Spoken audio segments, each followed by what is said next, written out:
ठाकरे शिंदे गटाचा ऐतिहासिक निकाल देणार, विधानसभा अध्यक्षांचे संकेत।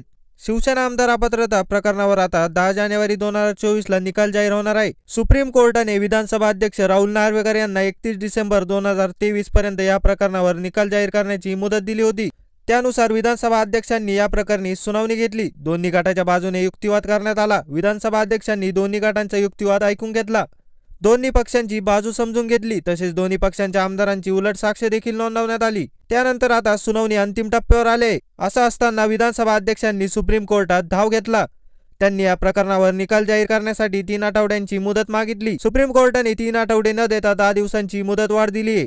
शिवसेना आमदार अपात्रतेच्या निकालासाठी सुप्रीम कोर्टाने विधानसभा अध्यक्षांना आता 10 जानेवारी 2024 पर्यंतची मुदतवाढ दिली आहे। विधानसभा अध्यक्षांच्या 3 आठवड्यांच्या मुदतवाढच्या मागणीवर सुप्रीम कोर्टाने तेवढी मुदतवाढ देऊ शकत नाही असं स्पष्ट सांगितलं, पण 10 जानेवारी पर्यंत अंतिम निकाल जाहीर व्हायला हवं असं सुप्रीम कोर्टाने बजावलं आहे। सुप्रीम कोर्टाचं म्हणणं राहुल नार्वेकर यांच्या वकिलांनी देखील मान्य केलं आहे। त्यानंतर आता राहुल नार्वेकर यांची पहिली प्रतिक्रिया समोर आली आहे। राहुल नार्वेकर यांनी पत्रकारांशी अनौपचारिक गप्पा दरम्यान महत्त्वाची प्रतिक्रिया दिली आहे। शिवसेना आमदार अपात्रतेच्या प्रकरणावर 10 जानेवारी 2024 रोजी निकाल घोषित करणार।